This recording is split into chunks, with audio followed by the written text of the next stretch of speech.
ओम शांति। आज 4 जून 2023 के अवयुक्त बाप दादा के मधुर महावाक्य सुनेंगे, जिसकी रिवाइज डेट 31 दिसंबर 1994 है। मुरली का सार कुछ इस प्रकार है। नए वर्ष को शुभ भावना गुण स्वरूप वर्ष के रूप में मनाओ।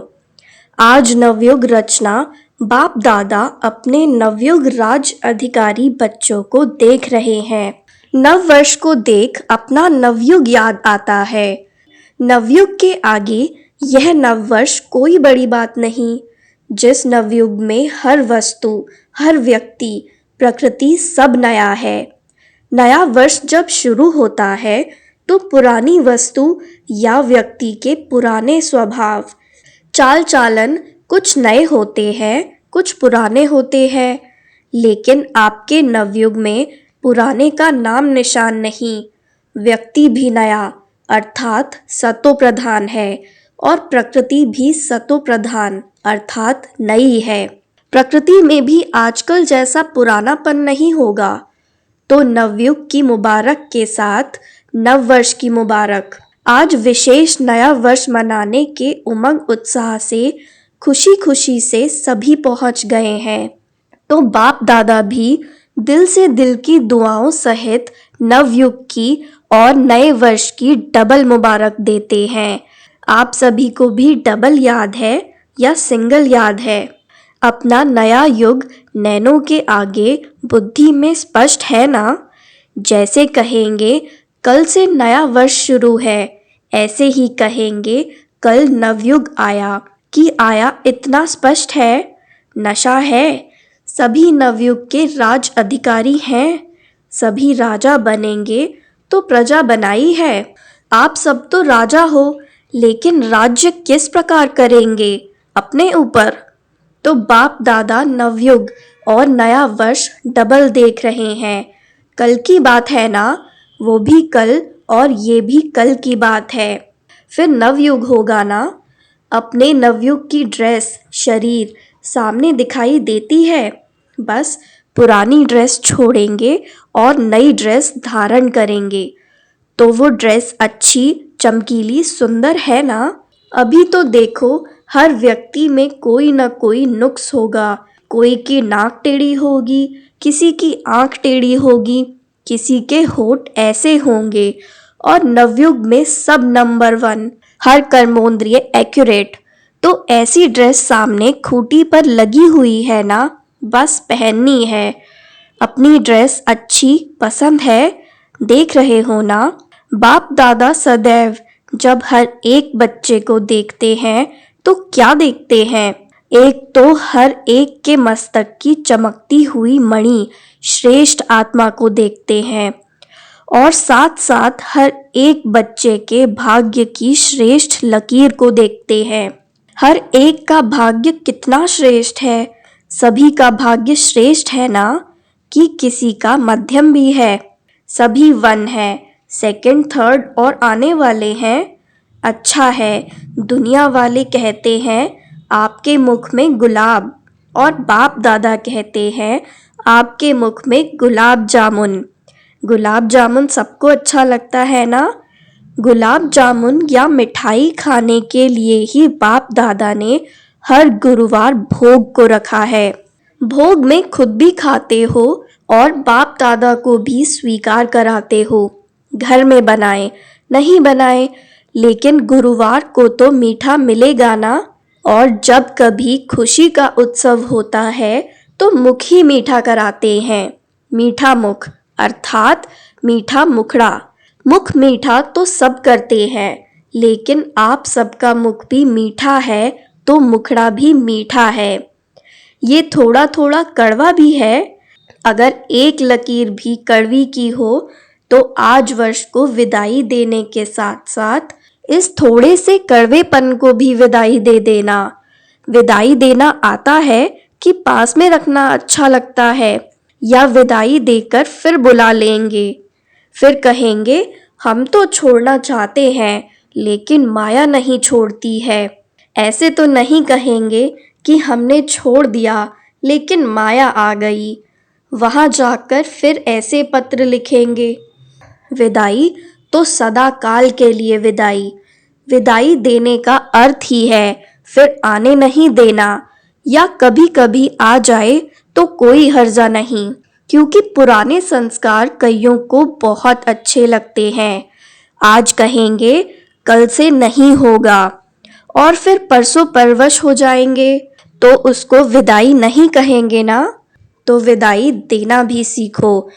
वर्ष को विदाई देना तो कॉमन बात है, लेकिन आप सबको अंश वंश सहित माया को विदाई देना है। अंश मात्र भी नहीं रहे। कई बच्चे कहते हैं 75% तो फर्क पड़ गया और भी पड़ जाएगा, लेकिन माया अंश से वंश बहुत जल्दी पैदा करती है। 25% अंश मात्र भी रहा तो 25 से 50 तक भी बहुत जल्दी पहुंच सकता है, इसीलिए अंश सहित समाप्त करना है। तो नए वर्ष में क्या करेंगे? पुराने वर्ष को विदाई देने के साथ साथ माया के अंश को भी विदाई देना, और विदाई के साथ बधाई भी देते हो ना। कल सभी एक दो को मिलेंगे तो कहेंगे नए वर्ष की मुबारक हो, बधाई हो। तो विदाई दो और विदाई के साथ साथ अपनों को भी और दूसरों को भी सदा फरिश्ते स्वरूप की बधाई दो। है ही फरिश्ता, ऊपर से नीचे आए, अपना कार्य किया और उड़ा। फरिश्ते यही करते हैं ना। उड़ती कला की निशानी पंख दिखाए हैं, कोई आर्टिफिशियल पंख नहीं है। लेकिन ये फरिश्तों को जो पंख दिखाते हैं उसका अर्थ है फरिश्ता, अर्थात उड़ती कला वाले। तो फरिश्ते स्वरूप की बधाई स्वयं को भी दो और दूसरों को भी दो। सदा फरिश्ते स्वरूप के स्मृति में भी रहो और दूसरों को भी उसी स्वरूप से देखो। फलानी है, फलाना है, नहीं, फरिश्ता है। ये फरिश्ता संदेश देने के निमित्त है, समझा? तो सभी को फरिश्ते स्वरूप की मुबारक दो। चाहे कोई कैसा भी हो, लेकिन दृष्टि से सृष्टि बदल सकती है। जब दृष्टि से सृष्टि बदल सकती है तो क्या ब्राह्मण नहीं बदल सकता? आपकी दृष्टि स्मृति हर आत्मा को बदल देगी। बाप दादा को कभी कभी बच्चों पर हंसी आती है, आप लोगों को भी अपने ऊपर आती है। एक तरफ कहते हैं कि हम विश्व परिवर्तक हैं, विश्व कल्याणकारी हैं, और फिर विश्व परिवर्तक आके कहता है कि ये मेरे से बदली नहीं होता। अपने प्रति भी कभी रूह रिहान में कहते हैं, चाहते हैं ये नहीं करें, फिर भी कर लेते हैं। तो विश्व परिवर्तक और स्वयं के लिए ही कहें कि चाहता हूँ लेकिन कर नहीं पाता हूँ, तो उसका टाइटल क्या होना चाहिए? उसको विश्व परिवर्तक कहना चाहिए या कमज़ोर कहना चाहिए? गीत सुनाते हैं ना, क्या करें कैसे करें, पता नहीं कब होगा। यह गीत बाप दादा तो सुनते हैं ना। जब विश्व परिवर्तक है, विश्व कल्याणकारी हैं, तो क्या कोई आत्मा को नहीं बदल सकते, स्वयं को नहीं बदल सकते? अगर स्व परिवर्तक भी नहीं तो विश्व परिवर्तक कैसे होंगे? बाप दादा कहते हैं इस वर्ष की विशेष दृढ़ प्रतिज्ञा स्वयं से करो। प्रतिज्ञा का अर्थ ही है कि शरीर चला जाए, लेकिन जो प्रतिज्ञा की है वह प्रतिज्ञा नहीं जाए। तो प्रतिज्ञा करने की इतनी हिम्मत है, करेंगे, डरेंगे तो नहीं। तो यही प्रतिज्ञा स्वयं से करो कि कभी भी किसी की कमजोरी व कमी को नहीं देखेंगे, किसी की कमजोरी कमी को नहीं सुनेंगे, नहीं बोलेंगे, न सुनेंगे, न बोलेंगे और ना ही देखेंगे। तो ये वर्ष क्या हो जाएगा? ये वर्ष हो जाएगा शुभ भावना गुण स्वरूप वर्ष। हर वर्ष को अपना अपना नाम देते हो ना। जब ये प्रतिज्ञा सभी कर लेंगे तो ये वर्ष हुआ शुभ भावना गुण स्वरूप वर्ष। मंजूर है? फिर वहां जाकर नहीं बदल जाना। फिर कहेंगे मधुबन में तो वायुमंडल अच्छा था ना, और यहाँ तो वायुमंडल का संग है ना। परिवर्तक किसी के संग में नहीं आता, किसी के प्रभाव में नहीं आता। अगर परिवर्तक ही प्रभाव में आ जाएगा तो परिवर्तन क्या करेगा। इसीलिए इस वर्ष को गुण, मूर्त, शुभ भावना वर्ष के रूप में मनाओ। किसी की अशुभ बात को भी आप अपने पास शुभ करके उठाओ। अशुभ देखते हुए भी आप शुभ दृष्टि से देखो। जब प्रकृति को बदल सकते हो तो मनुष्यों को नहीं बदल सकते हो। आप उसमें भी ब्राह्मण आत्माएं हैं, उनको नहीं बदल सकते हो। जब सबके प्रति शुभ भावना होगी तो कारण शब्द समाप्त होकर निवारण शब्द ही दिखाई देगा।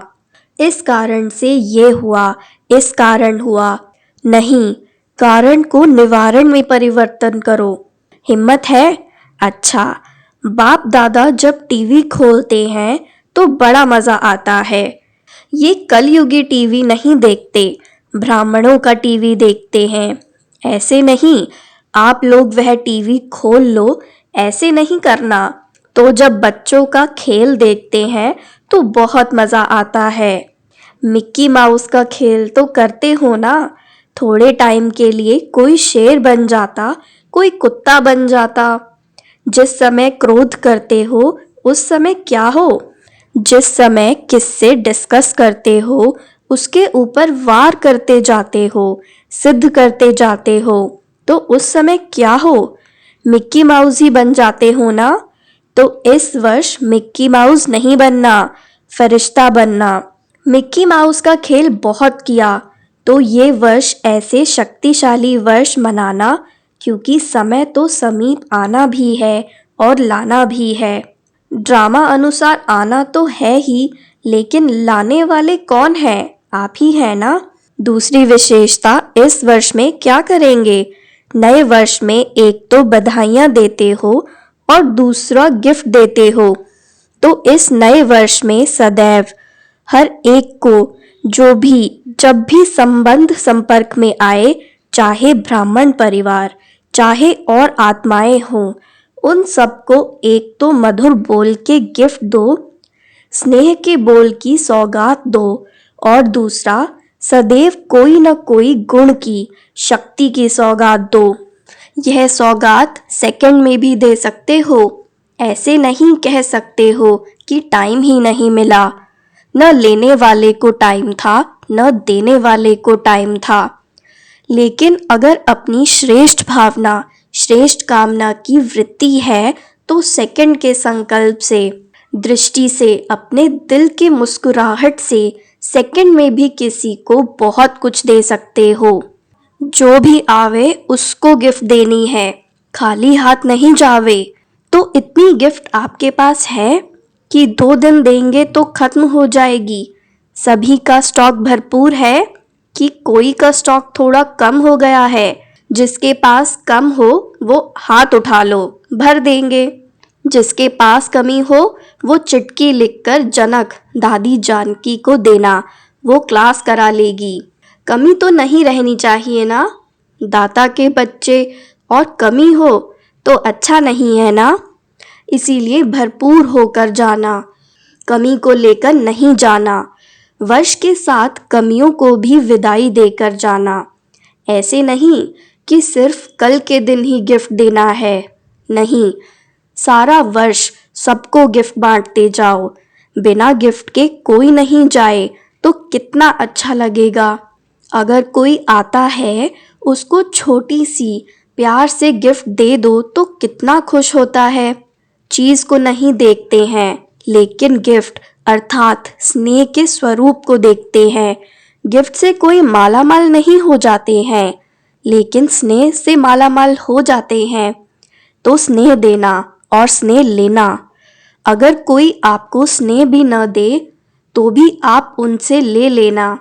लेना आएगा कि शर्म करेंगे कैसे लें? इस लेने में कोई हर्जा नहीं है।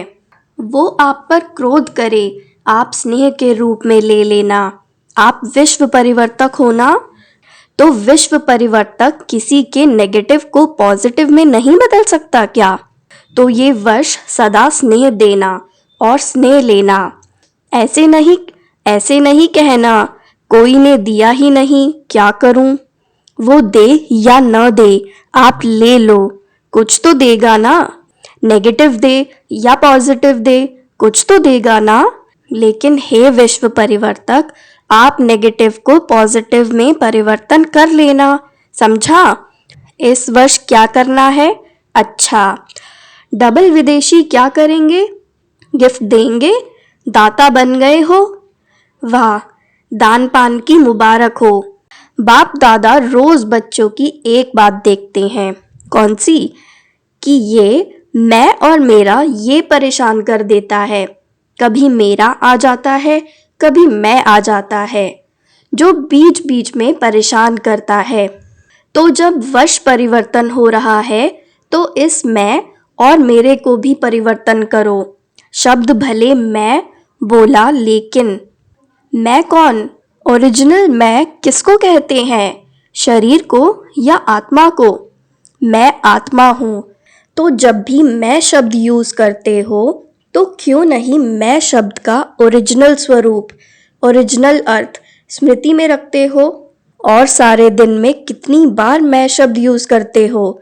करना ही पड़ता है ना। मेरा भी कई बार यूज करते हो और मैं भी कई बार यूज करते हो। तो जितनी बार मैं शब्द यूज करते हो उतनी बार अगर वास्तविक अर्थ से मैं स्मृति में लाओ तो मैं धोखा देगा या उड़ाएगा। तो जब भी मैं शब्द यूज करते हो उस समय यही सोचो, मैं आत्मा हूँ, क्योंकि मैं और मेरे शब्द के बिना रह भी नहीं सकते हो। बोलना ही पड़ता है और आदत भी है। मैं मेरे के पक्के संस्कार हो गए हैं। तो जिस समय मैं शब्द यूज करते हो उस समय ये सोचो कि मैं कौन हूँ। मैं शरीर तो हूँ ही नहीं ना। बॉडी कॉन्शियसनेस तब आवे जब मैं शरीर हूँ। शरीर तो मेरा कहते हो ना कि मैं शरीर कहते हो। कभी गलती से कहते हो कि मैं शरीर हूँ? गलती से भी नहीं कहेंगे ना कि मैं शरीर हूँ। तो मैं शब्द और ही स्मृति और समर्थी दिलाने वाला शब्द है, गिराने वाला नहीं है। तो परिवर्तन करो। विश्व परिवर्तक पक्के हो ना, देखना कच्चे नहीं बनना। तो मैं शब्द को भी अर्थ से परिवर्तन करो। जब भी मैं शब्द बोलो तो उस स्वरूप में टिक जाओ। और जब मेरा शब्द यूज करते हो तो सबसे पहले मेरा कौन? सारे दिन में मेरा मेरा तो बहुत बनाते हो। मेरा स्वभाव, मेरा संस्कार, मेरी ये चीज़ें, मेरा परिवार, मेरा सेंटर, मेरा जिज्ञासु, मेरी सेवा इसने क्यों की, ये कहते हो ना। खेल तो करते हो ना। तो जब मेरा शब्द बोलते हो तो मेरा कहने से पहले ये याद करो कि मेरा कौन। पहले मेरा बाबा याद करो, फिर मेरा और याद करो। तो जहाँ बाप होगा वहाँ देह अभिमान व गिरावट नहीं आएगी। तो मैं और मेरा, इन दोनों शब्दों को उस वृत्ति से देखो, उस दृष्टि से देखो, उस अर्थ से देखो और बोलो। मेरा शब्द मुख से निकलने और पहले मेरा बाबा याद आए तो निरंतर योगी तो हो ही जाएंगे ना, क्योंकि हर घंटे में मेरा और मैं शब्द यूज करते हो। कारोबार में भी करना पड़ता है ना। तो जितनी बार ये रिपीट करो, मुख से बोलो व मन से सोचो, मैं या मेरा, तो अर्थ का परिवर्तन करो। हद से बेहद में जाना है ना। जब बेहद सृष्टि की परिवर्तन आत्माएं हों तो हद में क्यों जाते हो? सिर्फ भारत परिवर्तक तो नहीं होना, या डबल विदेशी सिर्फ फॉरेन परिवर्तक तो नहीं होना। विश्व परिवर्तक हो। विश्व अर्थात बेहद विश्व परिवर्तक है, यह पक्का याद है ना। तो ऑटोमेटिकली निरंतर योगी सहज बन जाएंगे। मेहनत नहीं करनी पड़ेगी क्योंकि भाव और भावना बदल जाएगी। अच्छा, चारों ओर के नवयुग के राज्य अधिकारी श्रेष्ठ आत्माओं को सदा स्व परिवर्तन और विश्व परिवर्तन के निमित्त विशेष आत्माओं को सदा पुरुष पार्थ में नवीनता श्रेष्ठ लाने वाले सर्वस्नेही आत्माओं को, सदा बाप का नाम प्रत्यक्ष करने वाले सपूत आत्माओं को, सदा मेरा और मैं का यथार्थ भाव और अर्थ में लाने वाले सहज योगी आत्माओं को बाप दादा का याद प्यार और नमस्ते। आज बाबा ने वरदान दिया, आगे पीछे सोच समझकर हर कार्य करने वाले ज्ञानी तू आत्मा त्रिकालदर्शी भव। जो बच्चे त्रिकालदर्शी अर्थात तीनों कालों का ज्ञान बुद्धि में रख आगे पीछे सोच समझकर कर्म करते हैं, उन्हें हर कर्म में सफलता मिलती है। ऐसे नहीं बहुत बिजी था इसीलिए जो काम सामने आया वह करना शुरू कर दिया, नहीं, कोई भी कर्म करने के पहले ये आदत पड़ जाए कि पहले तीनों काल सोचना है, त्रिकालदर्शी स्थिति में स्थित होकर कर्म करो तो कोई भी कार्य व्यर्थ या साधारण नहीं लगेगा।